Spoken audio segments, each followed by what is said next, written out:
Buenas noches, chicos. Bueno, hemos dado un término de unos minutos para que ingresen. No me gusta ingresarlos en media clase, por eso esperamos un ratito. Pero bueno, ahora sí vamos a comenzar. Se ve la pantalla, ¿verdad? Sí, doctora, buenas noches. Sí, doctor. Buenas noches. Bueno, el día de hoy vamos a hablar de lo que es anestesia general. Es el último tema conmigo. Este es un tema amplio, sin embargo, vamos a hablar de forma general lo que se trata y lo que es la anestesia general. Entonces, antes que nada, vamos a dar el concepto de lo que es una anestesia general y la vamos a definir como una depresión farmacológica reversible con pérdida de la conciencia y con pérdida de la sensibilidad a los estímulos dolorosos externos. ¿Sí? Entonces, este concepto básico lo vamos a manejar de aquí en adelante para poder entender lo que vamos a ir viendo a continuación. Es importante recordar que para un procedimiento quirúrgico necesitamos una preparación preoperatoria. ¿Qué significa esto? Antes de la cirugía. Y vamos a empezar con una evaluación preoperatoria. Hay que ver qué líquidos van a tener, qué venas vamos a tomar, qué fármacos podríamos utilizar y qué monitorización, como habíamos hablado en la anterior clase. Entonces, dentro de la evaluación preoperatoria, debemos de ver la evolución del paciente. ¿Qué antecedentes tiene este paciente? ¿Qué medicamentos toma? Como habíamos visto en la anterior clase, hay medicamentos que nosotros debemos suspender, otros que no se suspenden, de acuerdo a la patología del paciente y a la fisiopatología de los medicamentos. También es importante ver qué laboratorios va a tener el paciente, si está con anemia, si está con alteraciones hidroelectrolíticas, etc. Ver si tiene consultas o notas de interconsulta. Por ejemplo, si lo vio el cardiólogo, si lo vio el hematólogo, si lo vio el neumólogo, si por ejemplo el paciente es un paciente psiquiátrico, lo ha visto el psiquiatra, etcétera. De acuerdo a lo que más o menos vamos a necesitar y va a tener de base el paciente. Esto es importante en esta evaluación preoperatoria o vamos a llamarle valoración preanestésica si nos referimos solamente a la anestesiología.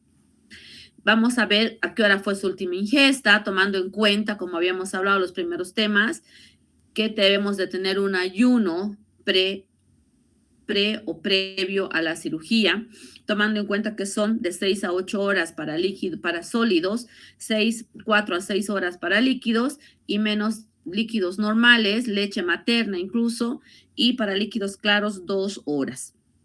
Hay que tener en cuenta si estos pacientes tienen alergias o no. ¿Por qué? ¿Por qué más que nada nos vamos a agarrar de esto? Porque casi todos los medicamentos que vamos a utilizar en una anestesia general son liberadores de histamina.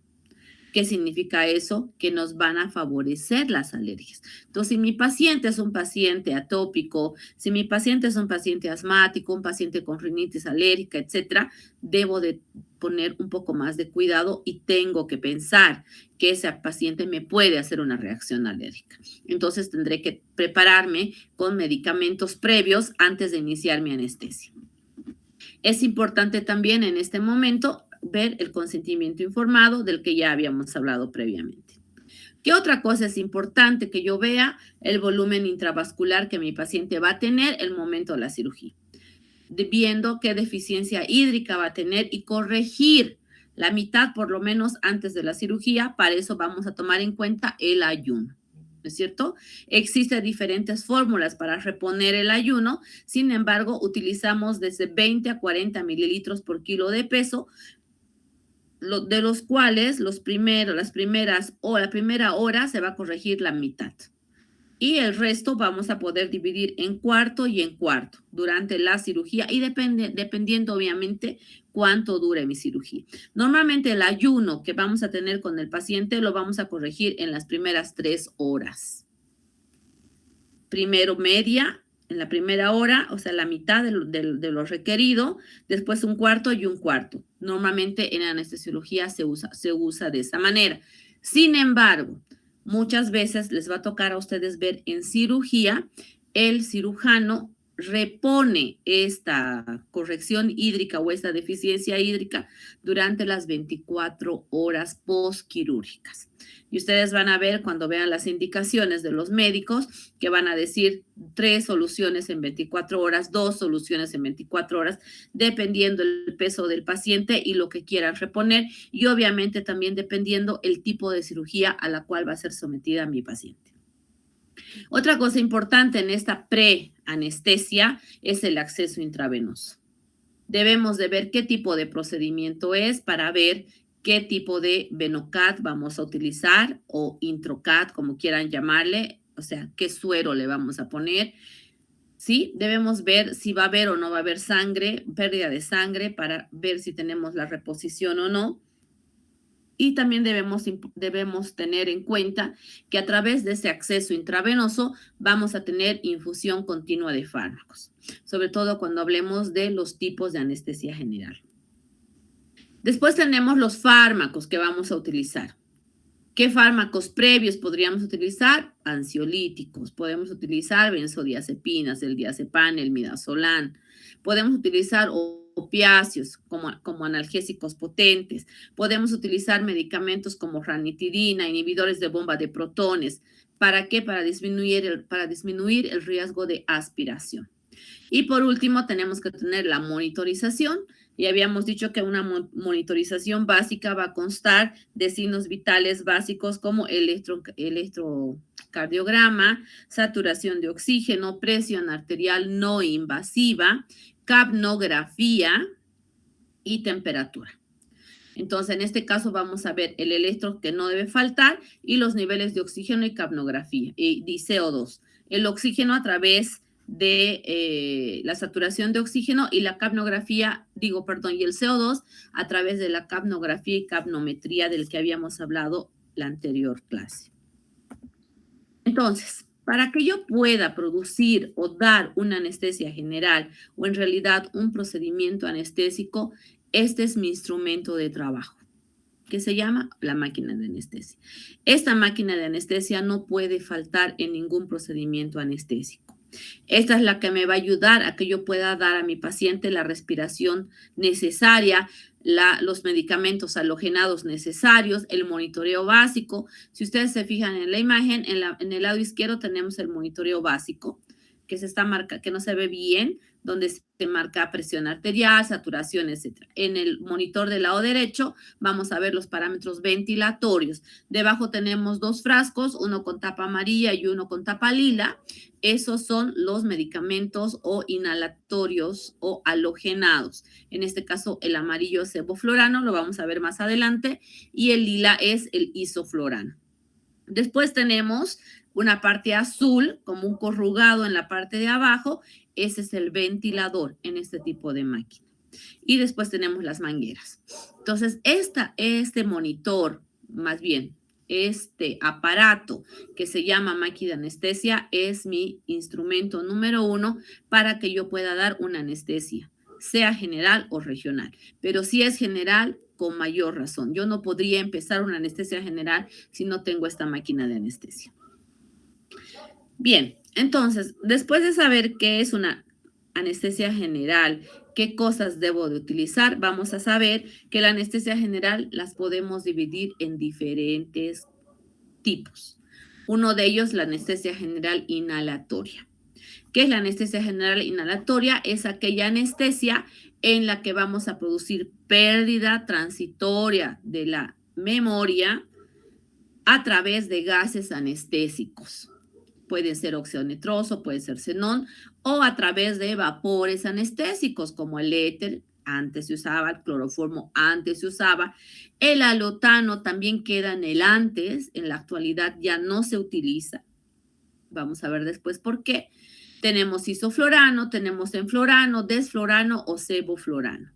Cualquiera de estos vapores anestésicos que en la actualidad se utiliza son los que me van a dar una anestesia general inhalatoria. ¿En qué tipo de pacientes vamos a utilizar esto? Sobre todo en los niños. ¿Por qué? Porque un niño no me va a dar su brazo para que yo agarre y le pinche y le ponga un suero, ¿no es cierto? Entonces jamás podría darle una intravenosa. a no ser que el niño sea más grande y me pueda entender y yo me pueda dejar ponerle un suero. Si no, esta es la anestesia de preferencia, la anestesia general de preferencia que se utiliza en los niños. Después tenemos la anestesia intravenosa o TIVA, como su nombre lo dice, es una anestesia que se va a aplicar fármacos a través de la vena. Entonces, para esto sí necesito colocar una vía intravenosa.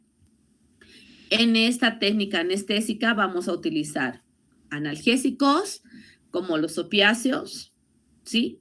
Podemos utilizar hipnóticos, vamos a hablar cuáles son. Podemos utilizar bloqueantes neuromusculares.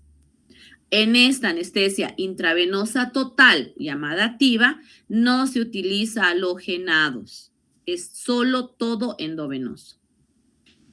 Después tenemos la anestesia general balanceada.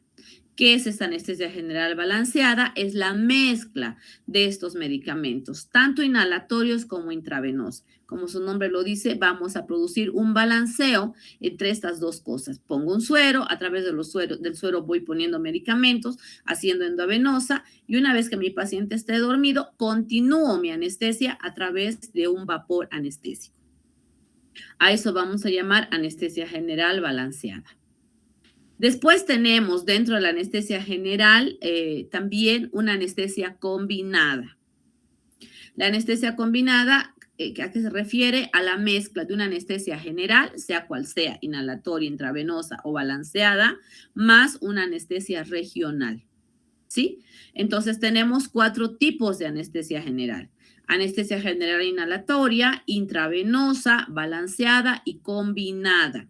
La sedación es una forma de anestesia general, sin embargo, vamos a llamar sedación aquel paciente que sí tiene pérdida transitoria de la conciencia, pero respira solo y tiene todos los factores protectores como la deglución, como la tos, intactos.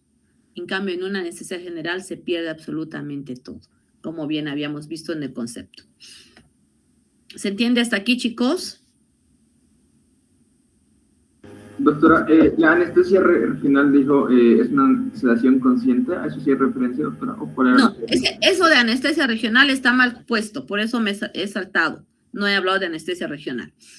Dentro de la anestesia general vamos a tener solo 4 anestesias: anestesia inhalatoria, anestesia intravenosa, anestesia general balanceada y anestesia combinada. La sedación es una forma de anestesia general, sin embargo, la vamos a producir con dosis más bajas de los medicamentos que vamos a hablar a continuación. Y en este caso, el de sedación, mi paciente mantiene la respiración y mis factores protectores, como la tos y la deglución. ¿Sí? Entonces, la sedación consciente es una forma de anestesia general, pero no es total. No está dentro de las 4 que les estoy describiendo. ¿Se entiende ahora sí? Sí, muchas gracias, doctora. Ok. Bien, entonces, en forma general, vamos a decir que la anestesia general va a tener 3 fases. Una es la fase de la inducción, otra es la fase del mantenimiento y otra es la fase del despertar o recuperación. La primera fase, que es la fase de la inducción, es la que normalmente me va a tomar más interés el momento. ¿Por qué? Porque en este momento voy a producir la intubación, como se ve en la diapositiva. ¿Sí? Entonces, en este momento yo voy a aplicar, sea inhalatoria, sea endovenosa o sea una balanceada, voy a aplicar medicamentos generalmente que me van a producir hipnosis, relajación y analgesia. ¿Sí? Una vez que mi paciente está dormido, no importa cuál fuera la forma que lo dormí, tal vez solo inhalatoria, tal vez solo endovenosa o tal vez una balanceada, voy a producir la intubación. Una vez que haga la intubación, voy a conectar a esa máquina de anestesia que habíamos hablado previamente y vamos a continuar mi anestesia. En esta fase se inicia la fase de mantenimiento, como su nombre lo dice. ¿Cómo voy a mantener a mi paciente? Lo puedo mantener de forma endovenosa pura, o lo puedo mantener de forma balanceada, o lo puedo mantener solo con inhalación. ¿Sí? Este mantenimiento puede durar de minutos hasta horas. ¿De qué va a depender? Del tipo de cirugía que yo voy a tener. Si es una vesícula, en buenas manos me va a tardar media hora. Entonces, en media hora yo voy a quitar todos mis medicamentos que le estoy poniendo y voy a iniciar mi fase de recuperación o despertar. Como su nombre lo dice, voy a recuperar el estado de conciencia de mi paciente y lo voy a despertar. Vamos a entender mucho mejor esto cuando vayamos a ver pacientes en la parte práctica. Entonces, ¿qué vamos a utilizar y qué fármacos vamos a utilizar durante una anestesia general? Les decía, en la fase de la inducción, que es cuando yo voy a empezar mi anestesia, puedo utilizar diferentes medicamentos y normalmente no faltan. En la actualidad, los narcóticos, hay muchas anestesias, es como el boom, digamos, en esta época, de anestesia general libre de narcóticos. Pero todavía está en pelea, porque obviamente el narcótico es el que me va a dar, narcótico o opioide, es el que me va a dar la analgesia para mi paciente. ¿Qué es la analgesia? El que le va a quitar el dolor. Entonces, estos pilares que eran fundamentales con los narcóticos, que no pueden faltar, los relajantes neuromusculares, que no pueden faltar, y los inductores o hipnóticos del sueño, que no pueden faltar, eran mis 3 pilares básicos de una anestesia general. Digo eran, porque en la actualidad, les vuelvo a repetir, en los últimos congresos se ha estado hablando de anestesia libre de opioides. Entonces, ya no se está utilizando mucho los narcóticos y hay países, sobre todo en Europa, que los están quitando. Nosotros todavía manejamos estos 3 pilares por la calidad de anestesia que nos da. ¿Por qué? Porque tampoco contamos con muchos otros medicamentos que podríamos utilizar en vez de un narcótico potente. Entonces, para práctica, para parte de entendimiento y de aprendizaje, nosotros nos vamos a quedar. ¿Por qué les explico esto, chicos? Un paréntesis. Porque ustedes van a leer artículos, van a leer libros, y en muchos de los artículos ustedes van a ver que puede haber anestesia libre de opioides. Entonces, por eso les estoy explicando. Sin embargo, la base de una anestesia general son los narcóticos, son los relajantes neuromusculares y los inductores o hipnóticos. Y a esto le vamos a mezclar o vamos a añadir lo que son los inhalatorios o halogenados. Los inhalatorios, vuelvo a decir, si vamos a hablar de una anestesia general inhalatoria o de una balanceada. Entonces, hablando de los analgésicos narcóticos, que son los que me van a dar o me van a quitar el dolor a mi paciente, vamos a tener diferentes clasificaciones. Y una clasificación estructural que hemos manejado todo el tiempo han sido los derivados. Pueden ser derivados fenantrénicos como la morfina, que ustedes van a ver mucho el uso de morfina, sobre todo en el dolor postoperatorio, la buprenorfina también, la codeína y la dionina. Estos medicamentos, sobre todo, los podemos utilizar para analgesia postoperatoria.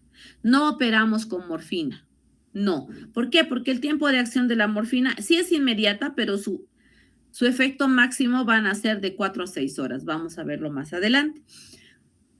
Después tenemos los derivados de N-metil morfinado. Ese es, por ejemplo, el evorfanol, que no hay en Bolivia. Tenemos derivados benzomorfanos, como la pentazocina, que solo los tenemos en vía oral en algún lugar, tampoco hay en Bolivia. Y los que más se utilizan y los que más van a ver en la práctica diaria son los derivados fenilpiperidínicos.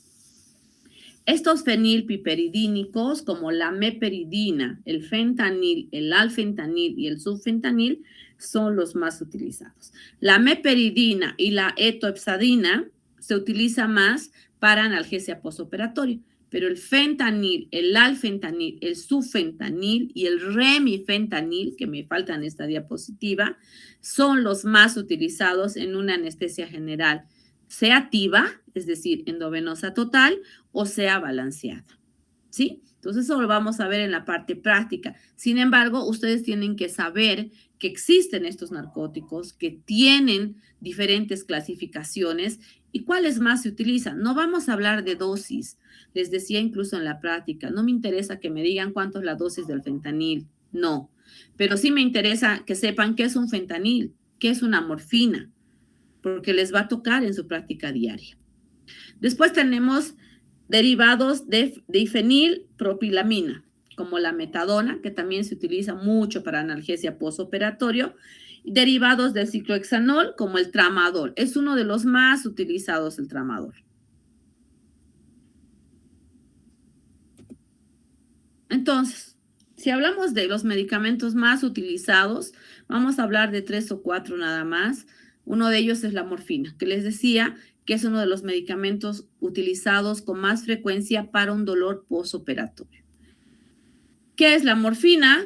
Es un potente analgésico, es opioide, ¿sí? Es un opioide utilizado para el alivio del dolor, agudo o crónico, moderado o grave. Y también se va a utilizar como un sedante preoperatorio, como suplemento de una anestesia general, previo. Por eso dice preoperatorio, previo. No es que voy a utilizar el momento que yo voy a poner a mi paciente a intubarlo. Lo voy a utilizar previo si mi paciente está internado, si mi paciente está con mucho dolor, puedo utilizar. Vamos a hablar de diferentes cosas de la morfina y vamos a saber que está relacionado con receptores estereoespecíficos opioides que van a funcionar a nivel presináptico y también postsináptico. ¿Dónde los vamos a encontrar? En todo el sistema nervioso central y también en otros tejidos como la médula espinal. Entonces, esto es importante porque una vez que yo sé dónde actúa este medicamento, puedo manejar el dolor de acuerdo a lo que yo tenga. Si voy a hablar de anestesia general, me va a servir porque van a actuar a nivel del sistema nervioso central. Cuando hablamos de otros tejidos, sabemos que a nivel de la médula espinal me va a actuar a nivel de la liberación de las catecolaminas y en la inhibición de los receptores para producir una anestesia, por ejemplo, regional. Puedo utilizar la morfina en anestesia regional peridural y en anestesia regional raquídea. Eso lo van a ver esta semana, creo que la próxima semana todavía.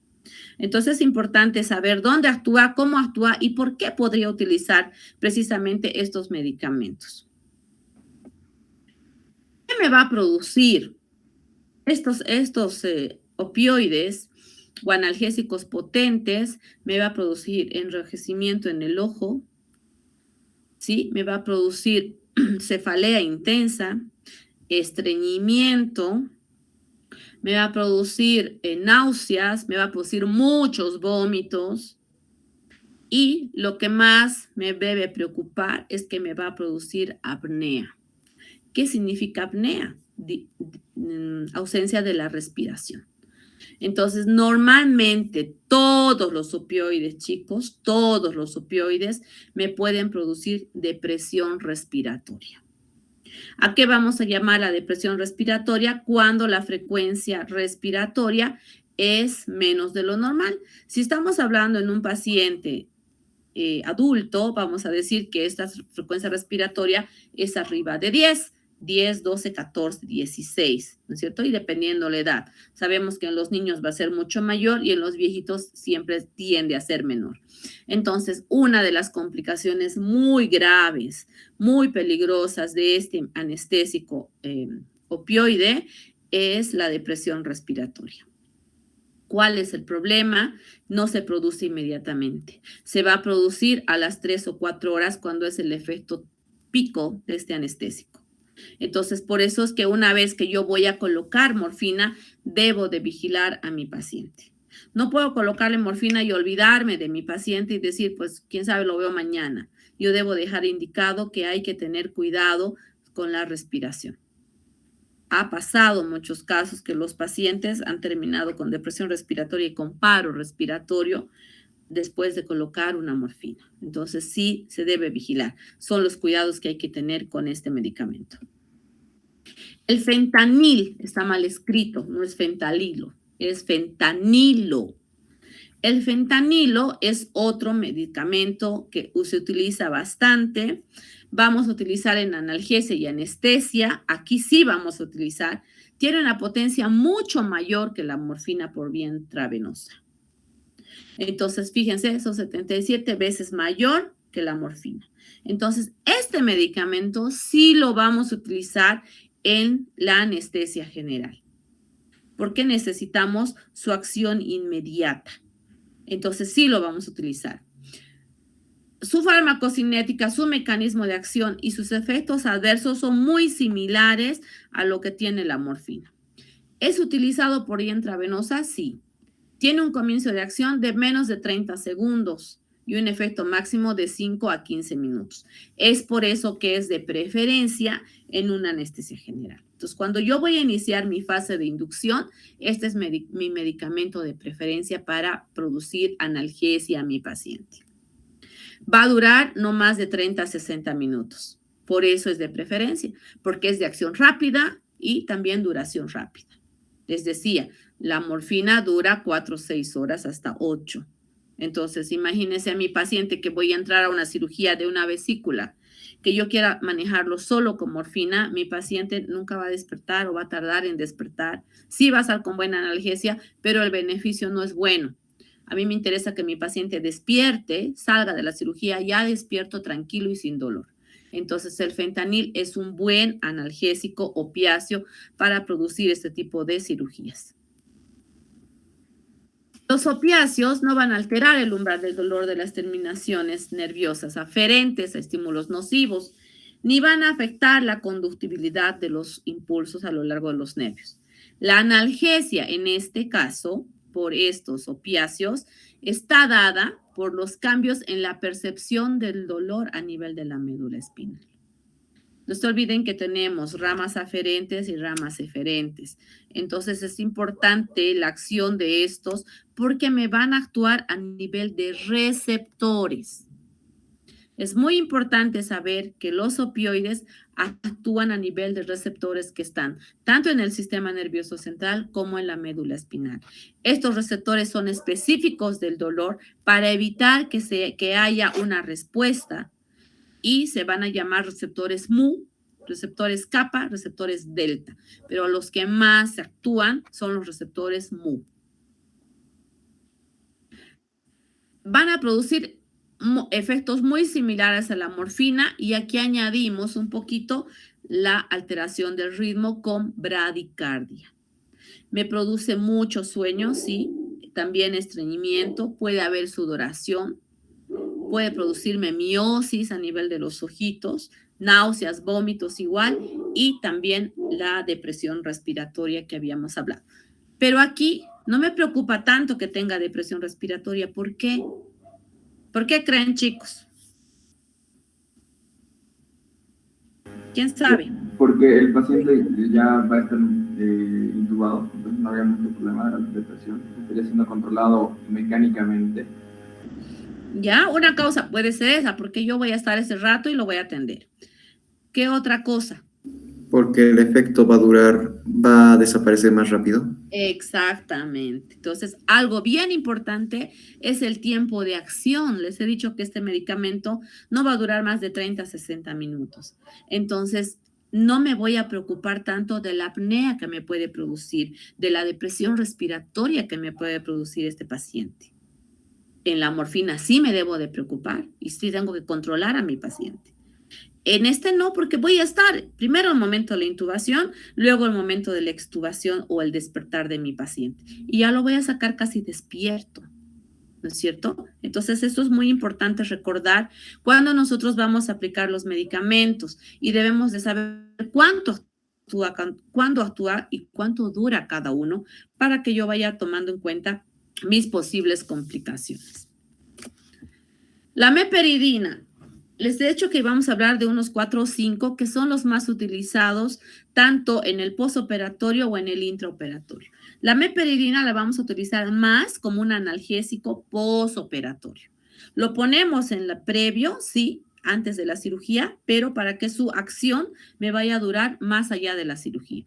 Es un analgésico, igual un analgésico opiáceo con múltiples acciones similares a los de la morfina, por eso lo usamos como postoperatorio, y su mayor efecto va a ser a nivel del sistema nervioso central y los músculos lisos. La farmacocinética, los mecanismos de acción y sus efectos adversos son muy similares casi de todos los opioides. Podemos utilizar de forma intramuscular, el efecto máximo se va a conseguir de 30 a 50 minutos. Si yo lo aplico antes de empezar mi anestesia, cuando mi paciente despierta, ya va a tener una buena analgesia cuando voy a utilizar la meperidina. También lo puedo utilizar endovenoso, sí, y va a ser el efecto inmediato y su máxima acción me va a actuar igual a los 30 minutos. Se va a unir un 60-80% a las proteínas del plasma, sobre todo la albúmina y a la glucoproteína. ¿Por qué es importante esto? Si mi paciente tiene alteraciones hepáticas o va a tener hipoproteinemias, es muy importante dosificar el medicamento. Es decir, si voy a saber que se está uniendo más de la mitad, casi 3/4 partes del medicamento a la albúmina, y mi paciente tiene baja su albúmina, no me va a servir y me va a durar demasiado. Si mi medicamento iba a durar 30, 50 minutos o 1 hora o 2 horas, en este tipo de pacientes me va a durar 3 a 4 veces más. Entonces, es importante que yo sepa el contenido de mi paciente, qué tiene, qué es lo que le pasa, qué función renal tiene, qué función hepática tiene. Y para eso es importante que yo lo haya visto en una valoración preanestésica o preoperatoria antes. Valga la redundancia. El tramadol es otro opioide también muy utilizado. Muy utilizado. En la actualidad es uno de los analgésicos más utilizados cuando hablamos de opioides. Igual, la farmacocinética, los mecanismos de acción y sus efectos adversos son muy similares. Es un analgésico tipo opioide que va a aliviar el dolor actuando sobre las células nerviosas. De la misma manera, en la médula espinal y en el cerebro. Lo hemos dicho y esto no va a alterar. Se puede administrar por vía intramuscular, por vía intravenosa. Después de la administración intramuscular o rectal, que también lo podemos hacer, su disponibilidad, fíjense, es del 100 al 78% respectivamente. Intramuscular del 100%, 78% rectal.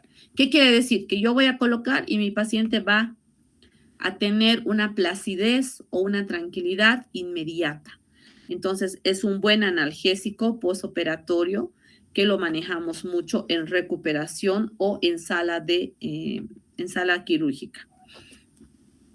Posee una actividad agonista sobre los receptores opiáceos centrales, aunque su afinidad hacia estos receptores es 10 veces menor que la codeína, 60 veces menor que del propoxifeno y 6,000 veces menor que de la morfina. No es el más potente de todos estos, la morfina. Pero estos son también derivados opiáceos que me sirven. Entonces, me van a actuar muy similarmente, pero la potencia es la que me va a ayudar a escoger qué medicamento voy a utilizar. ¿Sí? Entonces, estas van a actuar de la misma manera. Voy a tener problemas de somnolencia, de náuseas, de vómitos. De lo que más se queja el paciente siempre es de la sensación de náuseas y vómitos. A veces le molesta más lo que está vomitando que el dolor que tenía. Entonces, definitivamente debemos tener coadyuvantes para esta sintomatología que a nadie le gusta. Peor si una cirugía de abdomen, por ejemplo.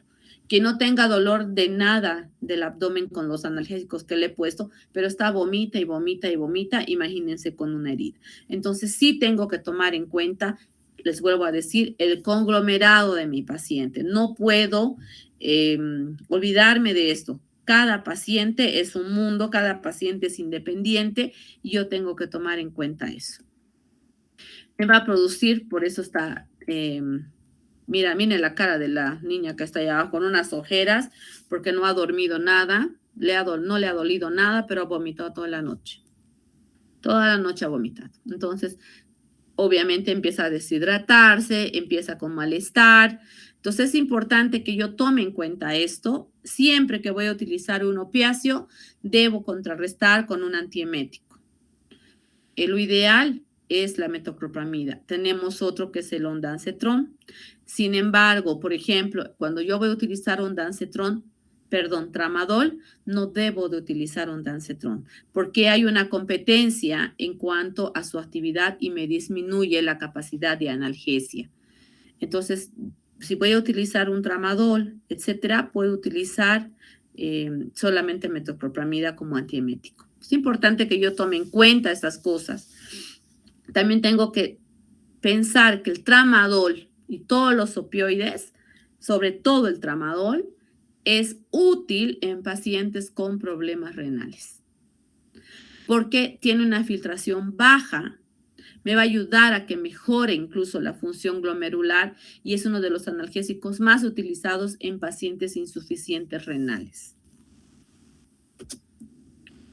Bien, hasta aquí preguntas, chicos. Vamos hablando del primer grupo de la anestesia general, que son los narcóticos u opioides. ¿Preguntas hasta aquí? Doctora, del fentanilo era uno de los fármacos que tenía, que era de mayor rapidez de metabolismo. Sí, el metabolismo es hepático y la excreción es renal. Y si actúa, hemos dicho que no va a durar más de 30 a 60 minutos. Y actúa a los 30 segundos. A los 30 segundos yo ya tengo analgesia por este medicamento. ¿Esa es tu pregunta? Sí, muchas gracias, doctora. Okay, de nada. Después tenemos otro grupo importante dentro de los pilares que habíamos hablado de la anestesia general, son los relajantes neuromusculares. Los relajantes neuromusculares son medicamentos que no pueden faltar en una anestesia general donde yo voy a realizar la intubación. ¿Por qué? Porque necesito relajación para poder poner ese tubo dentro de la garganta y conectarlo a una máquina. Entonces, los vamos a dividir en dos grupos. Uno son los despolarizantes, y los otros son los no despolarizantes. Los despolarizantes nos vamos a quedar solo con uno, que es la succinilcolina o suxametonio. Este es el relajante muscular de menor tiempo de latencia de todos los relajantes. Fíjense, no dura más que 30 a 60 segundos. Es ideal para facilitar la intubación endotraqueal para procedimientos ultracortos, donde su duración su duración de acción de este medicamento no es nada más que de 2 a 6 minutos después de la administración. De 1 miligramo de kilopeso no me interesa, les vuelvo a repetir que se acuerden cuánto de dosis, pero sí me importa que se acuerden que la succinilcolina es de acción rápida, que a los 30 segundos yo ya lo puedo intubar y que voy a durar de 2 a 6 minutos nada más con el medicamento. La succinilcolina va a imitar cómo actúa, imita la acción de la acetilcolina en la unión neuromuscular. Pero la hidrólisis es mucho más lenta, por tanto, la despolarización es prolongada y se produce un bloqueo neuromuscular. Cuando yo voy a utilizar succinilcolina, voy a tener sensaciones un poco feas cuando ustedes ven al paciente. Pareciera que el paciente está con microconvulsiones, tiene fasciculaciones de movimientos del cuerpo fuertes. El inicio de acción de 30 a 60 segundos, como les decía, una vez inyectada se va a distribuir por todo el organismo. En la circulación, la mayor parte se va a metabolizar por la pseudocolinesterasa plasmática. Solo una fracción va a llegar a la unión neuromuscular. Esta, ¿qué va a hacer? Se va a fijar a los receptores despolarizando la membrana. Va a empezar a actuar. Al inicio de su acción hay fasciculaciones. Entonces, pareciera que el paciente está convulsionando, pero es muy rápido, porque les estoy diciendo que a los 30 segundos ya está listo mi paciente. Fascicula y yo puedo realizar la intubación. hay inexcitabilidad de la membrana y hay una profunda relajación muscular. En este momento es cuando yo puedo realizar mi intubación, que esto va a suceder a los de 30 a 60 segundos. Normalmente a los 30 segundos ya, difícilmente esperamos hasta los 60 segundos. Ese medicamento ya estaba en desuso. Sin embargo, con la pandemia se volvió a utilizar. ¿Por qué? No se olviden que cuando hablábamos del COVID, nosotros decíamos, y seguimos diciendo más bien, que la forma de transmisión es inhalatoria, es decir, respiratoria. Entonces, un paciente con COVID, que yo lo tenga que ventilar, que le tenga que dar respiración con una mascarilla, con una máquina durante 2 o 3 minutos, obviamente estoy diseminando todo. Entonces, ¿qué hacíamos? Ponemos la succinilcolina, no ventilamos al paciente y a los 30 segundos de haberle puesto, realizo mi intubación sin necesidad de ventilación.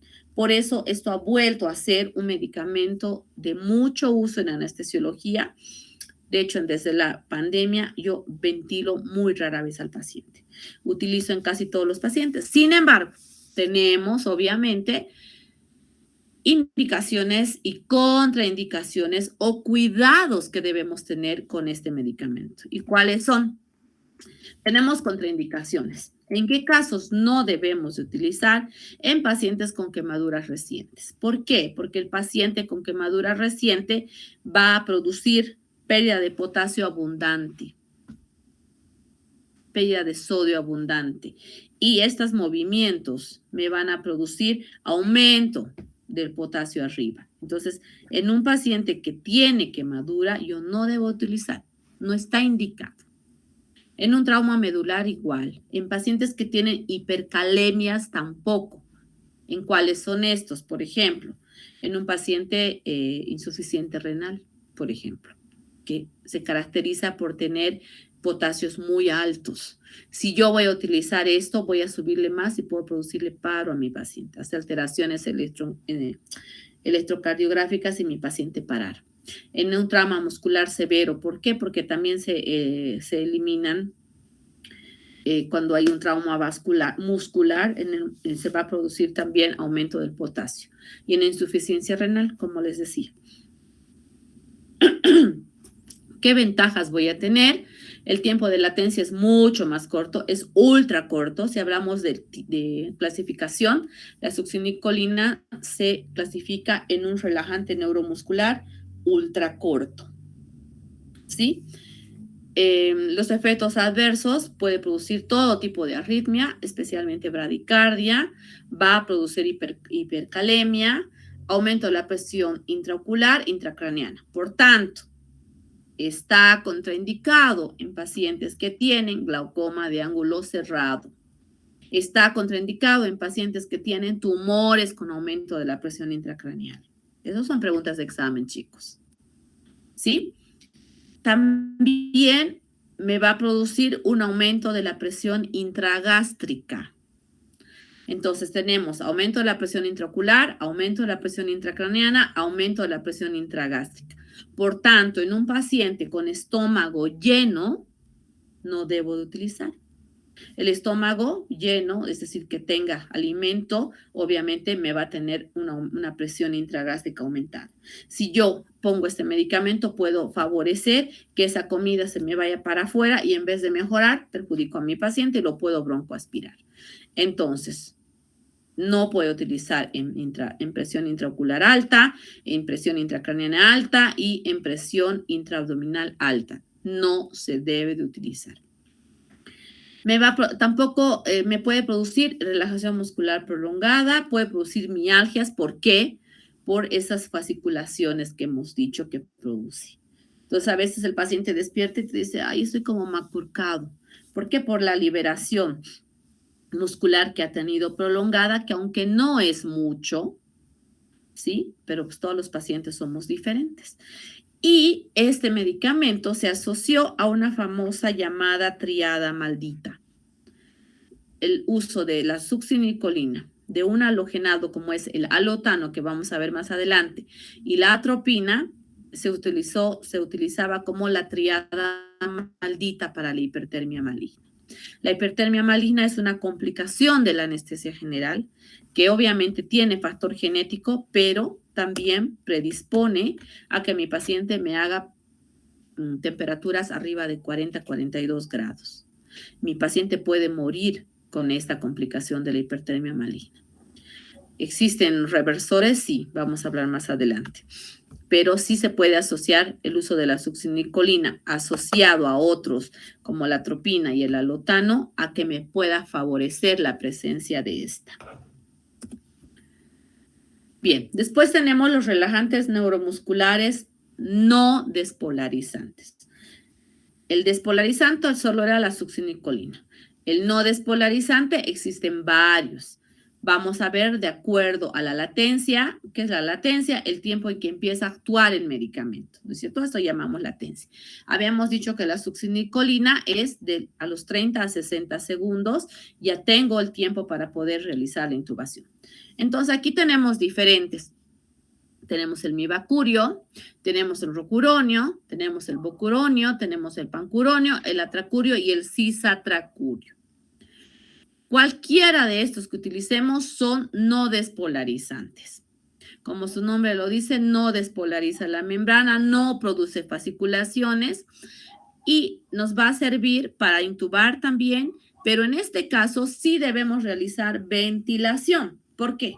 Porque cuando yo coloque este medicamento, recién, por ejemplo, con el mibacurio, recién a los 2 o 3 minutos puedo realizar la intubación. Con el rocuronio, de 1 minuto a 2 minutos. Con el becuronio, de 2 a 3 minutos. Con el pancuronio, hasta 6 minutos. Con el atracurio, 2 a 3 minutos. Con el cisatracurio, 2 a 3 minutos. ¿Qué quiere decir eso? Que durante esos minutos, antes de que empiece a actuar mi medicamento, yo debo de ventilar a mi paciente, cosa que no lo hago con la succinilcolina. Y voy a escoger los medicamentos de acuerdo a lo que quiero que dure. Fíjense, el mibacurio dura 15 a 20 minutos, el rocuronio hasta 60, el becuronio hasta 75, el pancuronio hasta 100 minutos. El atracurio 40 a 60, el cisatracurio igual. Entonces, yo puedo escoger cualquiera de estos no despolarizantes de acuerdo al tipo de cirugía que voy a tener. ¿Sí? Si yo voy a tener una cirugía que va a durar media hora, pues utilizaré un mibacurio si tengo a la mano.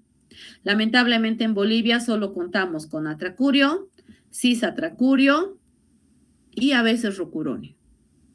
No hay becuronio, no hay pancuronio, no hay mibacurio. Entonces, obviamente voy a escoger cuál de ellos voy a utilizar. Si mi paciente, por ejemplo, es renal, mi medicamento ideal es el cisatracurio o el atracurio, de preferencia el cisatracurio, porque este no va a tener eliminación renal. Después, toditos tienen. El mibacurio, su metabolismo mayor es a nivel de una pseudocolinesterasa, pero va a tener una filtración glomerular del menos del 5%. Pero los demás, fíjense, 40 o 50%, el pancuronio 85%, el atracurio hasta el 40%. Entonces, de un paciente renal, yo voy a verificar y voy a disminuir mis dosis para evitar efectos colaterales posteriores. Igual, la eliminación hepática. La mayoría tiene, excepto el mibacurio, el atracurio y el cisatracurio. Entonces, si mi paciente es renal, es hepático, el relajante ideal, por ejemplo, ahí es el cisatracurio. Si no lo tengo a la mano, ¿me servirá el atracurio? Sí, me servirá. Pero tendré que disminuir, por ejemplo, mi dosis si el paciente es renal. ¿Sí? Entonces, esto es importante saber, porque yo voy a escoger de aquí, tengo un montón de medicamentos para poder escoger y dar el beneficio a mi paciente y que mi paciente esté tranquilo. De eso se trata. La mejor anestesia es la que menos medicamentos utilices en el momento del despertar. Otro grupo importante o otro pilar importante de la anestesia, habíamos dicho que son los inductores del sueño. Cuando hablamos de inductores del sueño, como su nombre lo dice, estamos hablando, permítame un minutito. Estamos hablando de medicamentos que me van a inducir al sueño. Entonces se llaman inductores del sueño o hipnóticos. ¿Me hablas, por favor? Perdón, aquí mis bebés me están molestando. Disculpen. Entonces, vamos a tener los inductores o hipnóticos del sueño que me van a favorecer a que mi paciente se duerma. A eso se llaman inductores del sueño. Y vamos a tener múltiples medicamentos. Dentro de ellos, el más utilizado en la actualidad es el propofol. Sí, su mecanismo de acción es un neurotransmisor inhibitorio del GABA.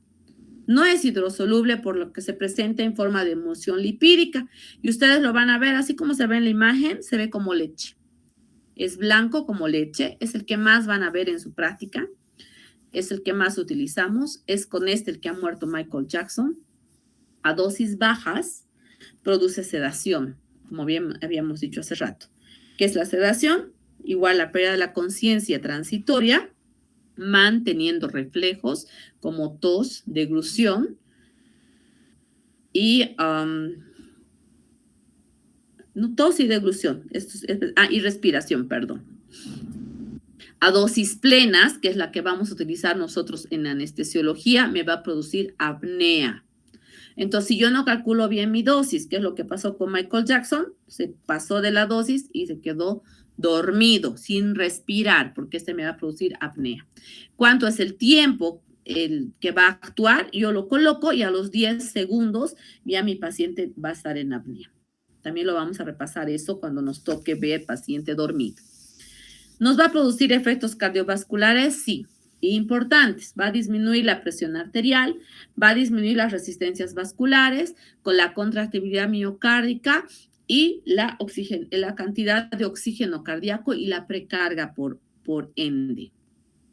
¿Me va a producir efectos respiratorios? Sí. Produce una depresión ventilatoria intensa. Me va a producir apnea. Produce una gran depresión de los reflejos de la vía aérea. No hay tos, no hay deglución, ¿sí? Por lo que el laringoespasmo y broncoespasmo tras la intubación son infrecuentes. ¿Qué quiere decir esto? Laringoespasmo y broncoespasmo son complicaciones que podemos tener después de una intubación.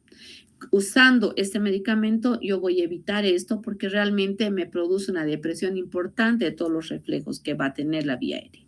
Entonces, es uno de los medicamentos más utilizados en la actualidad. No, les vuelvo a repetir, no vamos a hablar de dosis. Los barbitúricos son los más antiguos. Son los que se han utilizado mucho tiempo, han sido los más estudiados. Van a actuar como deprimen el sistema reticular activador del tallo encefálico.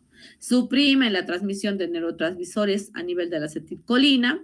Aumentan los inhibidores del GABA igual que el propofol. Interfieren en la liberación de neurotransmisores presinápticos y interacción postsináptica. Estos se utilizan todavía en la actualidad para cosas específicas. Se utiliza en cirugías neuroquirúrgicas. Es decir, cuando yo voy a querer poner a mi paciente en un coma inducido, utilizo tiopental. Es el más estable si vamos a hablar del cerebro, porque me va a dar un silencio cerebral importante con protección cerebral por la forma de acción. Entonces, por eso es importante saber qué tipo de medicamento voy a utilizar. Les vuelvo a repetir, este es uno de los más estudiados, de los más antiguos, pero todavía se utiliza. La ketamina. La ketamina es otro anestésico endovenoso que me va a producir una anestesia disociativa. ¿Quién sabe qué es una anestesia disociativa, chicos?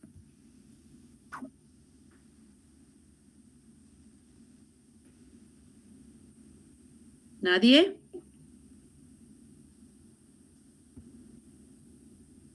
¿A qué le suena anestesia disociativa?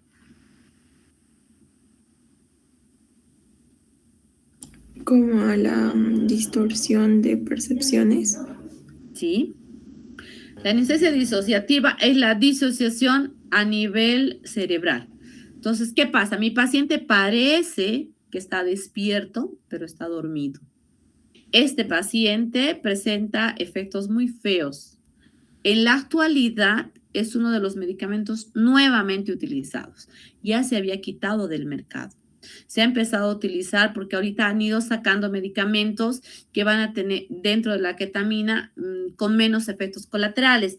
Les vuelvo a decir, la anestesia disociativa, mi paciente parece que estuviera despierto porque tú le ves, está con los ojos abiertos. No produce, quiero que no se olviden, no produce apnea. Mi paciente sigue respirando y está dormido. O sea, tú le hablas y está con sus ojos perdidos como si estuviera drogado. Tiene un nistagmus con movimiento de los ojos, pero me va a producir alucinaciones. Me puede producir sensación de que lo están matando, de que lo están persiguiendo, que lo están violando. Entonces, yo cuando voy a utilizar una ketamina, debo de utilizar otro tipo de medicamentos. Cuando hablo de anestesia general no me preocupo mucho, pero si, por ejemplo, voy a querer utilizarlo solo como sedación, sí debo colocar, por ejemplo, una benzodiazepina para evitar esta anestesia disociativa.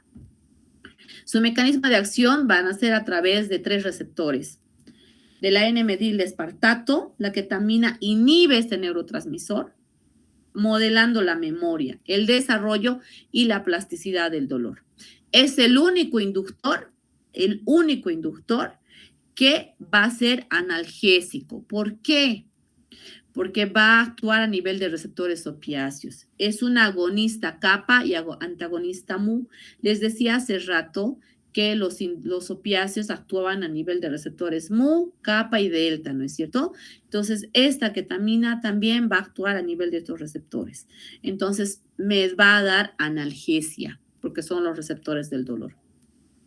Va a producir efectos colinérgicos antimuscarínicos. ¿Qué quiere decir? Que el paciente que está con ketamina me va a producir mucha cialorrea. Es decir, tiene mucha saliva. Entonces, sí tiene efectos benéficos, pero también tiene efectos feos. A nivel cardiovascular, me va a producir una estimulación central del sistema nervioso simpático, me aumenta la presión arterial, me aumenta la frecuencia cardíaca, el gasto cardíaco y la presión arterial media, y también me aumenta el trabajo miocárdico. Entonces, lo ideal, por ejemplo, no es utilizar en un paciente que esté infartado. Yo no quiero que me aumente la presión, que me aumente la frecuencia. Si no tuviera otro, tengo que buscar métodos. Entonces, es importante saber qué efectos me van a colocar, me van a producir cada uno de ellos para poder escoger. En la respiración es un potente broncodilatador. Entonces, sí me sirve, por ejemplo, en un paciente asmático, ¿no es cierto? En un paciente que va a cerrar el pulmón, que está con un broncoespasmo, me sirve porque es un potente broncodilatador. Dilata los bronquios. Produce una salivación excesiva, que es lo que les decía, antimuscarínico. A nivel del sistema nervioso central, produce efectos psicomiméticos adversos, importantes, chicos. Produce ilusiones, delirios, pesadillas al despertar y que van a ser menos frecuentes en los niños, y tal vez asociando una premedicación con benzodiazepinas, lo que les decía hace rato. Si voy a utilizar, mejor utilizar, por ejemplo, un midazolam para para que no se acuerde mi paciente y favorecer el efecto analgésico que tiene este medicamento. ¿Produce analgesia? Sí, y produce amnesia también. Entonces, es el único inductor que produce analgesia. Aparte de ser inductor del sueño, me va a producir analgesia. Pregunta de examen. Otro grupo importante son las benzodiazepinas. Todas las benzodiazepinas tienen efectos hipnóticos. A dosis bajas son sedantes, son ansiolíticos y también anticonvulsivantes. Producen cierto grado de relajación neuromuscular, más bien muscular. El midazolam es el que se utiliza ahora de forma rutinaria. Antes se utilizaba mucho el diazepam. En la actualidad, el que más se utiliza es el midazolam. Se va a caracterizar por ser hidrosoluble a un pH ácido y liposoluble en un pH fisiológico. Presenta un alto volumen de distribución y el metabolismo hepático que le proporciona una duración clínica de 2 horas. Entonces, cuando yo voy a colocar recién a las 2 horas se va a eliminar este medicamento. Entonces, no podré utilizar midazolam si mi procedimiento es corto. O sea, no debo de utilizar. Y mucho menos diazepam, porque este es muy liposoluble y tiene un metabolismo hepático lento. Me puede durar hasta 30 horas, fíjense. Y esto se utilizaba mucho en pacientes antes, pacientes neuroquirúrgicos, pacientes con dolor lumbar, qué sé yo, los traumatólogos te daban diazepam, diclofenaco. Imagínense esa bomba del paciente, lo dejaban dormido todo el día, con eso ya no le dolía nada al pobre paciente. En la actualidad se utiliza solo en niños que van a entrar a terapia o en niños que están convulsionando. Si no tienes otro, obviamente, ¿no es cierto? Su pico plasmático va a aparecer entre 6 a 12 horas. Es decir, en ese tiempo de 6 a 12 horas es cuando tenemos lo más alto de este medicamento. En cambio, el midazolam en 2 horas ya no tenemos. Entonces, bueno, saber que este es también a dosis altas, lo vamos a utilizar como hipnótico. Lo vamos a dormir al paciente con esto. Se utiliza mucho en cirugías cardíacas. ¿Por qué? Porque me va a dar estabilidad hemodinámica. No me va a producir taquicardia ni bradicardia. Mi paciente está tranquilito en una misma línea. Entonces puedo utilizar una benzodiazepina como un inductor para producir anestesia general en mi paciente, sobre todo en cirugías cardíacas. Otro inductor importante es el etomidato, que no hay en Bolivia. El etomidato es un corticosteroide igual, es un fármaco derivado imidazólico con propiedades de corticosteroide, que se usa en pacientes con inestabilidad hemodinámica. ¿Por qué? Porque este etomidato no me va a producir ni hipotensión, ni bradicardia, ni taquicardia. Parece que no le hubiera puesto nada a mi paciente y mi paciente va a quedar dormido. Su mecanismo de acción va a deprimir el sistema reticular activador y simula los efectos inhibidores del GABA. Sus efectos desinhibitorios extrapiramidales también me va a dar mioclonías. Pareciera la succinicolina, no tan fuertes como la succinicolina, pero sí me puede dar mioclonías en un 50%, de un 30 al 60% los pacientes. Yo lo he utilizado en México, pero pues yo ya tengo 20 años de anestesióloga, entonces en aquella época todavía teníamos, no sé si ahora hay, pero en Bolivia jamás lo he visto.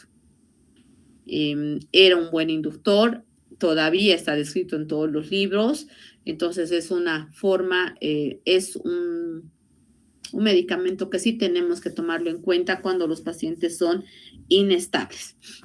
Bien, hasta aquí tenemos los inductores.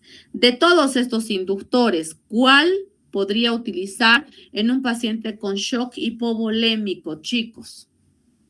¿A quién se le ocurre? ¿Cuál me sube la presión? ¿Cuál me sube la frecuencia cardíaca? La ketamina. La ketamina. ¿Tu nombre? Nicolai Antesana Pereira. Nicolai Antesana. Muy bien. Ok, ¿y cuál no debería de utilizar en un paciente que tiene problemas cardíacos o que está hipotenso y que está también con bradicardia? De los mismos inductores. ¿Cuál de ellos me disminuye frecuencia, resistencias vasculares? ¿Y no? Benzodiazepina. ¿Cuál? Benzodiazepina. No, he dicho la benzodiazepina es el ideal para pacientes cardíacos. ¿El propinol, doctora? Propofol, amor. Propofol. Perdón, propofol, perdón. Propofol. Bueno, sí, parece que están Perdón. atentos. Está muy bien. Ok, hasta aquí preguntas, chicos. ¿No hay preguntas? Bueno, continuamos. El último grupo importante en este tipo de anestesia general son los halogenados o los inhalatorios. Antes de entender cómo funcionan estos halogenados o inhalatorios, debemos de hablar de la concentración alveolar mínima, CAM o MAC. Sea CAM o MAC, estamos hablando de lo mismo, concentración alveolar mínima. MAC, concentración alveolar mínima en inglés, al revés. ¿Qué es esto? Va a definir como una concentración alveolar de un anestésico en forma de gas o vapor tras un periodo de equilibrio, cuando se igualan las presiones que suprime la respuesta motora. en el 50% de los individuos sometidos a un estímulo doloroso. ¿En qué momento es ese? El momento de la incisión quirúrgica. Entonces, vamos a hablar de la concentración alveolar mínima como la mínima concentración del anestésico, sea en gas o en vapor, que va a llegar al cuerpo y a la circulación y va a producir un equilibrio llegando al cerebro y disminuyendo o más bien suprimiendo la respuesta motora, es decir, que mi paciente no se mueva en el 50% de los pacientes. Cuando van a cortar, 50% no se mueve. Pero hay un 50% que sí podría moverse. Entonces, esta concentración alveolar mínima va a variar. Tengo que tener una idea básica de cuánto es lo mínimo de un anestésico inhalatorio y de acuerdo a eso yo puedo jugar con mis medicamentos. Ahorita vamos a ver de lo que les estoy hablando. Va a reflejar la presión cerebral del anestésico. Es una medición de potencia de los anestésicos inhalatorios. Es decir, la concentración alveolar mínima solo va a existir con los medicamentos inhalatorios o halogenados. No hay concentración alveolar en los inductores, no hay en los relajantes, no hay en los opioides. Solamente hay en los medicamentos halogenados o inhalatorios. ¿Ok, chicos? Que quede claro. Existen múltiples de estos medicamentos y les decía que cada uno va a tener concentraciones alveolares diferentes. Uno va a actuar a dosis más bajas, otros a dosis más altas, tomando en cuenta que un 50% va a quedar dormido y el otro 50% podría moverse si solo voy a utilizar un inhalatorio puro. Si voy a mezclar con endovenosos, como los que hemos visto, no me preocupa tanto manejar la concentración alveolar mínima. ¿Por qué? Porque estoy mezclando mi anestesia. Estoy haciendo una balanceada, estoy haciendo una mixta, entonces me estoy ayudando de otras cosas. Pero si voy a utilizar solo inhalatorio, sí debo cumplir al 100% mi concentración alveolar mínima. El alotano, por ejemplo. El alotano, que hemos dicho que en la actualidad ya no se utiliza y que se asocia a la triada maldita de la anestesia que habíamos dicho que me va a dar la hipertermia maligna, junto con la succinicolina y una atropina, que habíamos dicho hace rato, ya no se utiliza en la actualidad, gracias a Dios. Es una sustancia líquida, incolora, de olor agradable, no irritante, no inflamable, no explosivo. Para su uso se utilizan vaporizadores especiales. Los frascos vienen rojos, así como se ve en la imagen. Tienen una parte roja, es el color típico del alotano. Los otros van a variar de colores. El alotano se fue quitando porque me producía arritmias, porque me producía hepatitis medicamentosa. Y en la actualidad, en Bolivia, ya no se utiliza. Yo cuando hice mi especialidad, que estamos hablando de hace 20 años, en México ya no lo conocí, yo lo conocí en Bolivia. Y todavía lo utilicé unos 5 años. Después tuvimos pacientes con hepatitis fulminante, es decir, pacientes que se murieron. Se hicieron autopsias y nos dimos cuenta que era el alotano el causante. Entonces, gracias a muchos estudios que se hicieron en Cochabamba, se fue quitando, primero en Cochabamba, después en La Paz, en Santa Cruz, y en Bolivia ya casi no se utiliza. Sin embargo, no es un mal anestésico para niños. Como ustedes ven, no huele feo, huele como a manzana. Entonces, no es tan irritante y el paciente niño, por ejemplo, que hemos dicho que vamos a utilizar más en niños este tipo de anestésicos inhalatorios, puede dormir tranquilo, no se desespera tanto. Entonces, ¿era un buen medicamento? Sí, pero lamentablemente me producía efectos adversos muy feos que no se pudieron controlar y se fue descontinuando. En la actualidad ya no hay, ya no se utiliza. Otro anestésico inhalatorio halogenado es el lisoflorano. Hace rato les mostraba en mi máquina que había uno con tapa lila, ¿se acuerdan? Ese es el lisoflorano. Es un agente potente, tiene olor a picante, entonces no es muy agradable para el niño, por ejemplo. La inducción y recuperación es mucho más rápida y es el más potente relajante de este grupo. Aparte de ser inductor, también me produce relajación muscular. Entonces me ayuda bastante, por ejemplo, en cirugías abdominales, ¿no es cierto? En Bolivia sí hay, sí hay. No en muchos lugares, pero sí tenemos isoflurano. Ay, antes de olvidarme, en el alotano, habíamos pasado, el alotano tiene una concentración alveolar de 0.7. ¿A qué se refiere eso? A la cantidad que yo debo de tener en mi vaporizador. Me gustaría que eso vayan preguntando en sus partes prácticas, chicos, para que puedan entender. Tenemos el vaporizador y el vaporizador tiene un numeral. Mi concentración alveolar mínima para el alotano es 0.7. Mi concentración alveolar para el isoflurano es 1.15. Entonces va variando. Cada medicamento tiene su vaporizador. No es que yo pongo en un vaporizador cualquier medicamento. No. Cada medicamento tiene su vaporizador. El isoflurano tiene este lila, por ejemplo. El alotano tiene el rojo. Entonces es importante que yo sepa que cada vaporizador está calibrado de acuerdo al medicamento que voy a utilizar. El desflurano es otro anestésico inhalatorio que va a producir mínima depresión miocárdica. Entonces sería el mejor en pacientes cardíacos. No lo tenemos en Bolivia, lamentablemente. Este disminuye resistencias vasculares periféricas, disminuye la presión arterial media, gasto cardíaco mantiene, aumento de la frecuencia cardíaca moderada, presión venosa central, presión arterial pulmonar. Puede producir taquicardia, hipertensión refleja con los cambios bruscos. Es decir, si yo modifico el desflurano, por ejemplo, tiene una concentración alveolar de 6.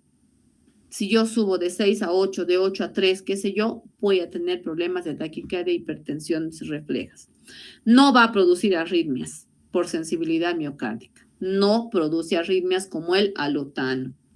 Entonces, este es un medicamento benéfico para procedimientos cardíacos. El sevoflurano. El sevoflurano, chicos, es el que más se utiliza. Si ustedes se acuerdan, en mi máquina teníamos uno con tapa amarilla. Ese es el sevoflurano. Produce leve depresión contráctil cardíaca, es bueno en un medicardio contundido, es decir, con un problema cardíaco, disminución leve de las resistencias vasculares, es decir, no me va a producir mucha hipotensión, me producir peor mantenimiento del gasto cardíaco, o sea, aumenta la frecuencia cardíaca, pero no mucho, es poco, me puede prolongar un intervalo QR, pero a dosis bajas yo puedo manejar estos medicamentos. La concentración alveolar del sevoflurano es de 2. Entonces, si ustedes se fijan, ahí están los frascos. Este amarillo con tapa amarilla es sevoflurano. Este con lila es isoflurano. Este enflurano que no hemos hablado es otro naranja. Y el desflurano celeste. En realidad ni siquiera es celeste, es un color calipso más o menos, que lamentablemente no lo tenemos en Bolivia. Es muy buen anestésico, el paciente se duerme mucho más rápido, pero sus concentraciones alveolares son mucho, mucho más altas, ¿no? Tiene 6, habíamos dicho. El sevoflurano 2, el isoflurano 1.15, el enflurano 1.5, el desflurano 6. El alotano, si lo pusiéramos aquí, 0.7 o 77. ¿Preguntas hasta aquí, chicos? Doctora, ¿cuánto era del enflurano, su concentración alveolar? 1.5. Gracias, doctora. Ok. Entonces, ya mi paciente está dormido, ya lo estoy por intubar. ¿Qué es la intubación?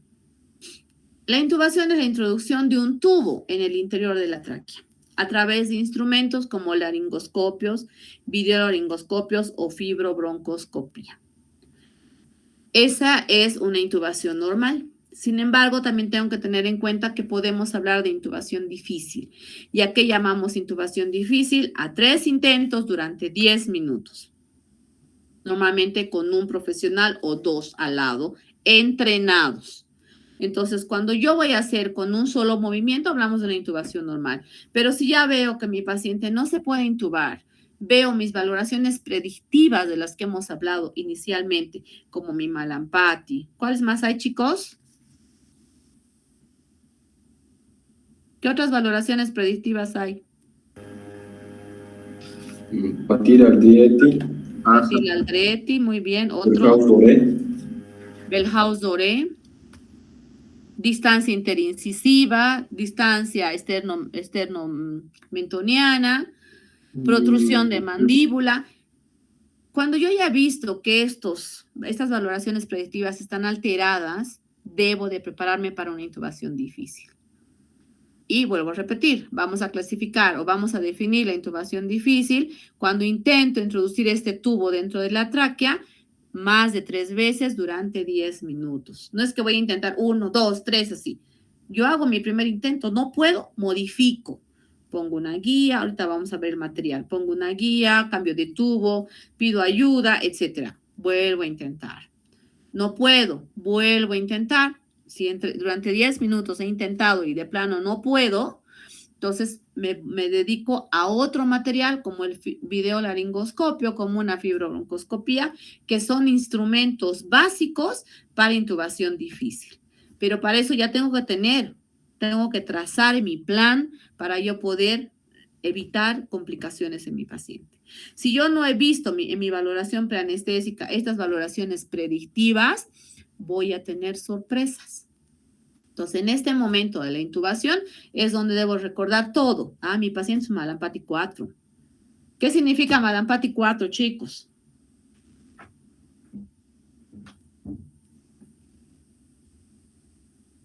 Era cuando solo se veía el paladar duro.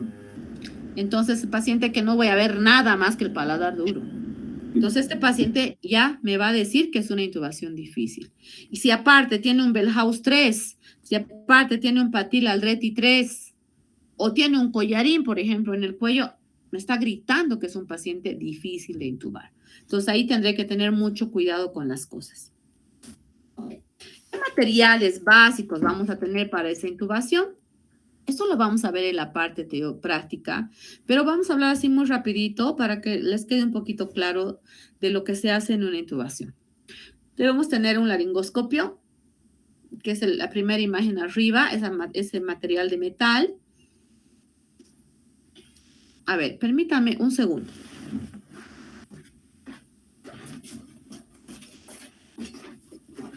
Ya que estamos con cámara, y me dicen si sí se ve, ¿verdad?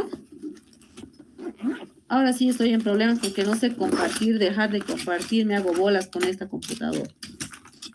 Pero sí me ven a mí. ¿Chicos? No, doctora. No, doctora, su cámara está apagada. Ahora. Tampoco, doctora, su cámara está apagada, al parecer. ¿Y ahora cómo se hace eso? A ver, espérenme un ratingo. Si alguien me ayuda, ¿cómo se hace? Puede salirse de la presentación, apriete la tecla ESC. A ver, ¿ya? Y de ahí vaya a la reunión donde estamos en la videollamada. Ya, ahí voy, ahí pongo mi cámara, ya sé. Sí. Ok. Espérenme, es que estoy con cámara apagada. ¿Ahora sí? Ahora sí. Los materiales los vamos a ver así, porque es la última diapositiva justo.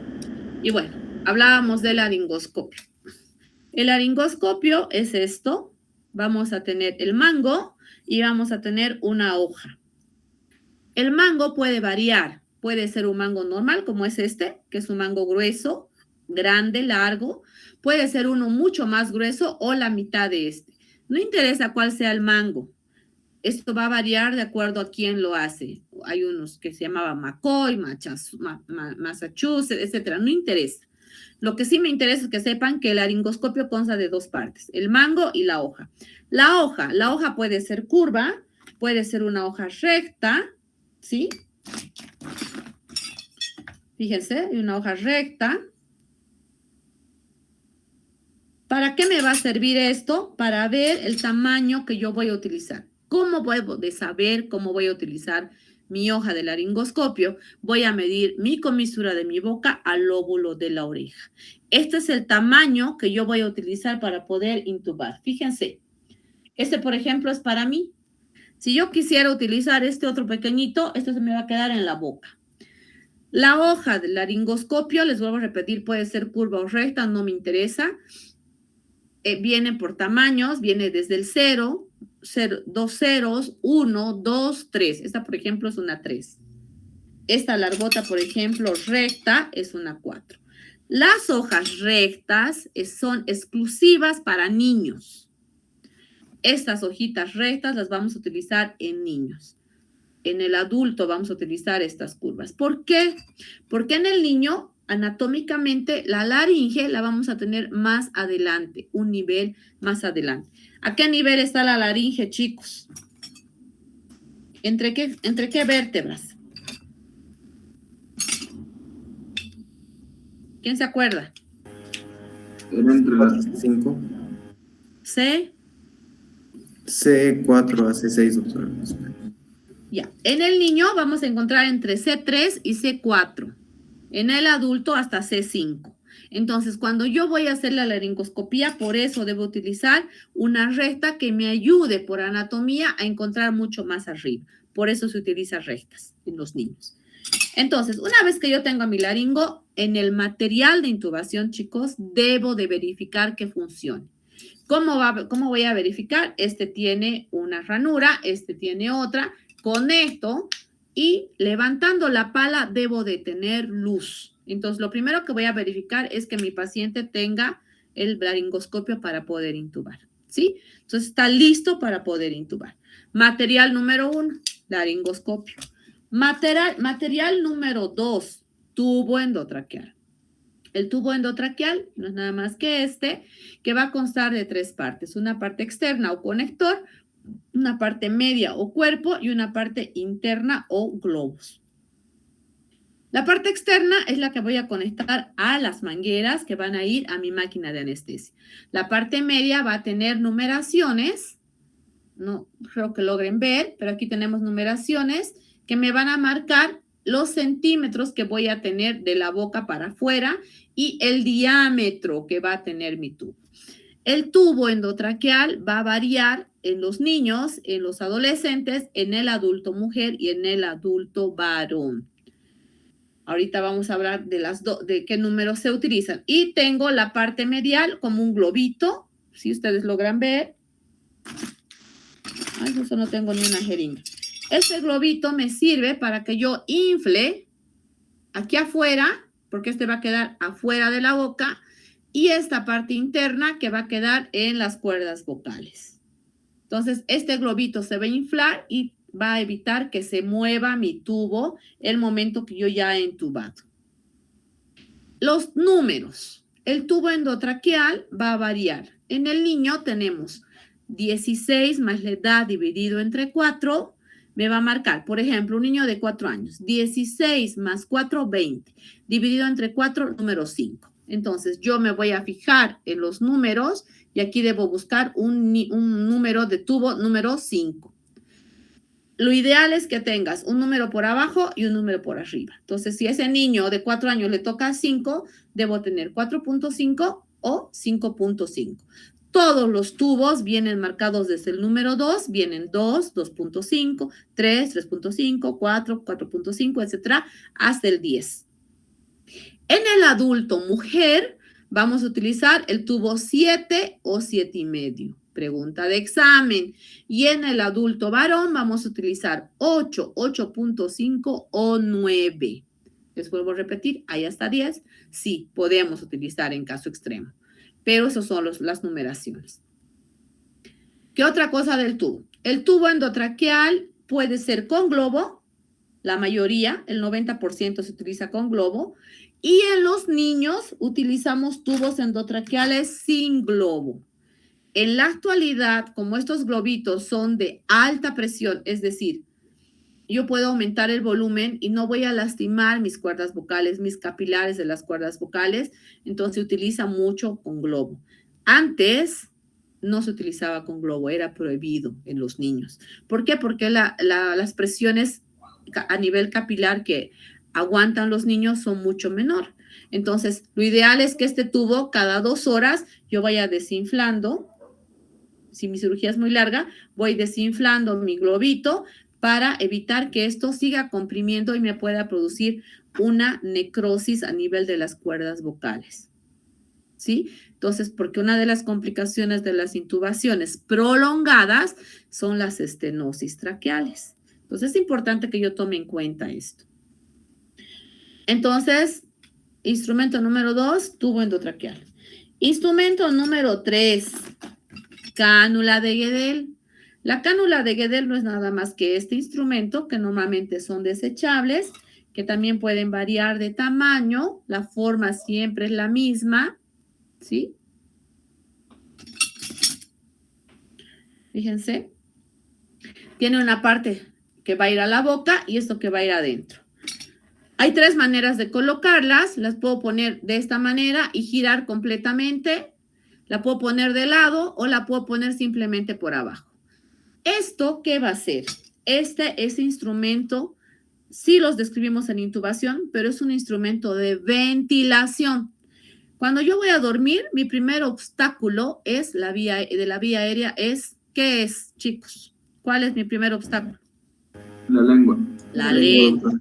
La lengua. Entonces, esto es para evitar que mi lengua me caiga y me obstruya. Entonces, me va a servir para ventilación, no para intubar, pero está descrito dentro de los materiales de intubación.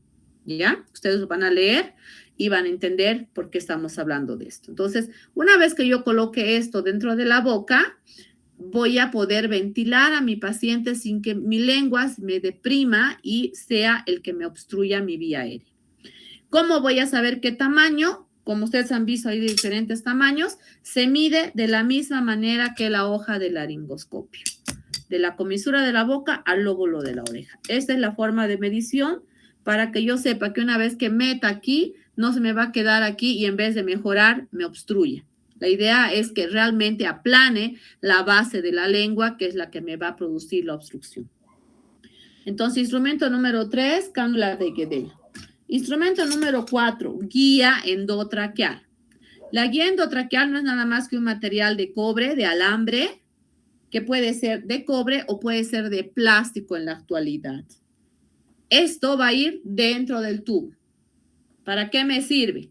Introduzco dentro del tubo. Me sirve para modificar mi tubo. Mi tubo normal es esta forma, el tubo. Pero cuando yo veo que hago mi laringoscopía y está muy por delante, está muy anterior mi laringe, necesito darle curva, entonces lo hago a través de mi guía. Entonces, ¿qué pasa cuando uso la guía? Debo tener mucho cuidado. La guía no puede salir por este agujero, chicos. Tiene que quedar por debajo.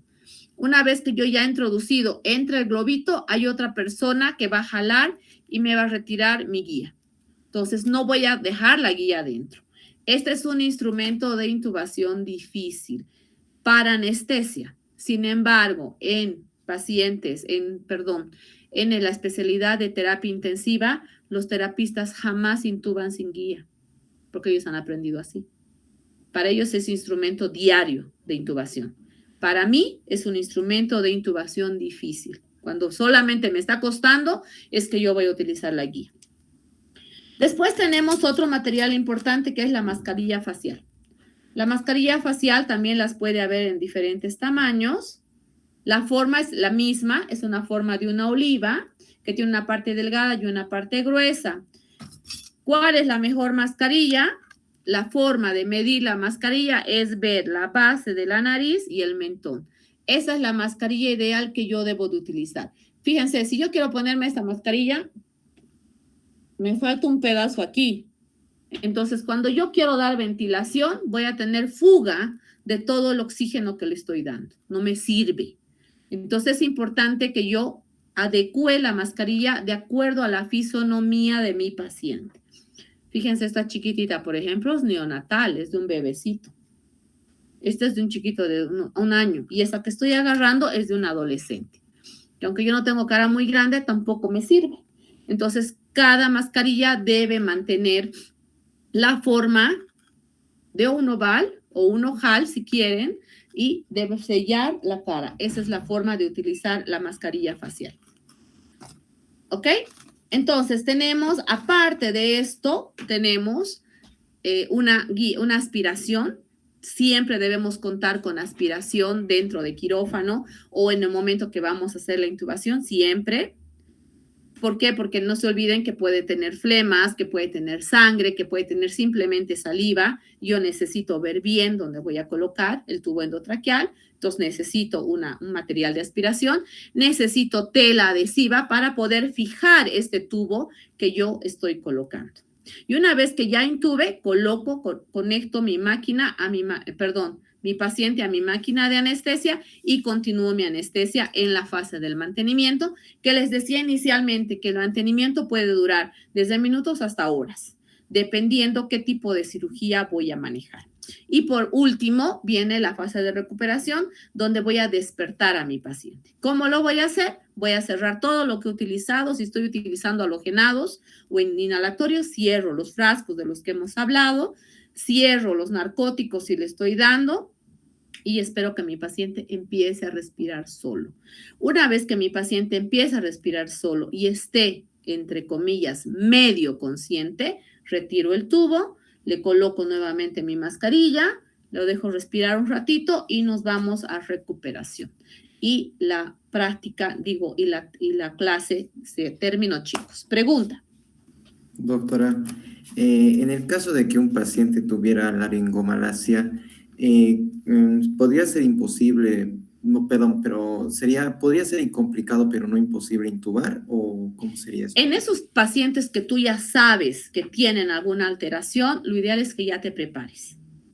Cuando tú haces tus interrogatorios, haces tu anamnesis y el paciente te dice, yo tuve un antecedente de previo de que no me pueden intubar, tengo problemas de la laringe, tengo estridor, no respiro bien, cosas así, entonces tú ya tienes que pensar que va a ser una intubación difícil. En ese caso, yo hago solo un intento con un laringoscopio normal. No se puede, no veo nada y de plano no encuentro por dónde voy a entrar. Utilizo de primera instancia un videolaringoscopio, que es muy similar a este, pero tiene una camarita aquí. Entonces, con eso miro y voy viendo qué estoy viendo adentro. Si no puedo a través de eso, utilizo un fibrobroncoscopio, que es como un endoscopio, que me va a dar también con una cámara por fuera y voy a poder ver dónde estoy entrando. Entonces, debo manejarlo como un paciente de intubación difícil, Diego. Está bien, doctora. ¿Y este videolaringoscopio o fibrobroncoscopio lo puedo introducir junto con la guía o separado? No necesitas utilizar guía en este caso. El fibrobroncoscopio me va a ayudar a localizar dónde están mis cuerdas vocales, que es donde voy a introducir el tubo. El videolaringoscopio también me va a mostrar mis cuerdas vocales. Entonces, no necesito utilizar guía. Yo ya estoy viendo, entonces fácilmente agarro y paso mi globo, mi tubo. El tubo me va a servir cuando yo veo que estoy viendo frente, por ejemplo, y quiero pasar y mi tubo se va abajo y se va abajo. Ahí voy a utilizar una guía para acomodar y que no se vaya abajo, sino vaya donde el orificio que yo quiero que vaya. Está bien, doctora. Muchas gracias. Ok. ¿Alguna otra pregunta, chicos? Doctor, los parámetros de medición, doctora, para poder ponerle una mascarilla, ¿eran la base de la nariz hasta el mentón o hasta qué parte? Sí, la base de la nariz al mentón. La mascarilla ideal debe sellar. ¿Por qué debe sellar, chicos? Porque yo voy a agarrar esta mascarilla en forma de C, así como se ve aquí, en forma de C, 2 dedos, o en forma de E. Si ustedes leen ventilación, van a encontrar 3 formas de ventilar. En forma de C, en forma de E, ¿sí? Con 3 dedos, así es la E, y en forma de C solamente con 2. Estos otros 3 dedos, ¿dónde van a ir? Si yo voy a fijar aquí, estos otros 3 dedos deben de ir aquí en mi articulación para levantar mi mentón y evitar que mi lengua esté caída. Entonces yo voy con estos 3 aquí y con estos 2 aquí mi mascarilla. Esta es la forma de ventilación. Todas las mascarillas tienen esta forma por la forma de nuestra cara. Y la mascarilla ideal es la que debe de sellar la base de la nariz y el mentón. Esa es la mascarilla ideal. Esa es tu pregunta, Nicolai. Sí, gracias, doctora. Gracie, ¿querías preguntar algo? Sí, doctora. ¿En qué casos se debe intubar al paciente? ¿En qué tipo de cirugías o qué tipo de pacientes? Bien, en la intubación que estamos hablando es la endotraqueal o orotraqueal, es decir, a través de la boca. También tenemos intubaciones nasotraqueales, que por ejemplo las hacemos en cirugías de cavidad oral. Si yo voy a tener cirugías de maxilar, de dientes, de cuello, etcétera, puedo entrar por la nariz. En este caso, los tubos son mucho más delgados y tienen como una doblada así. Pero no nos vamos a confundir. En toda paciente que vas a usar anestesia general, debes de intubar, Gracie. Puede ser una vesícula, puede ser un apéndice, puede ser, qué sé yo, una anestesia regional que sea complicado y van a ver ustedes qué complicaciones hay en la anestesia regional, que puede ser que se haya subido mi bloqueo y mi paciente me está haciendo paro, en un paciente con insuficiencia. Si hablamos de quirófano, en cualquier procedimiento que necesiten que el paciente esté dormido, se intuba. No importa cuál sea. Puede ser una muñeca que no quiere que le pinche aquí plexo y dice, quiero dormir. Entonces lo duermes, ¿no es cierto? Entonces siempre el anestesiólogo debe de mantener su máquina de anestesia lista. No puedo yo esperar y decir, es solo regional y el momento menos pensado, mi paciente se complica. Yo no me puedo permitir ese lujo. Un buen anestesiólogo debe tener su máquina de anestesia lista para cualquier momento que vaya a utilizar.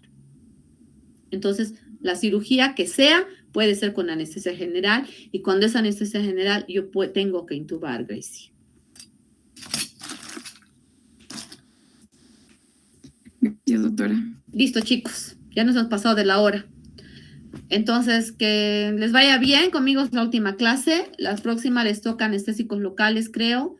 Van a pasar con la doctora Carballo. Y bueno, y a los que les toque conmigo nos vamos a ver en la práctica. Espero que les haya servido y vayan leyendo un poquito para que no se olviden lo poco que podemos aprender de esta materia, que no es general, pero que si no leemos no entendemos. ¿Sí? Que tengan buenas noches, chicos. Buenas noches, doctor. Hasta luego, doctora. Hasta luego.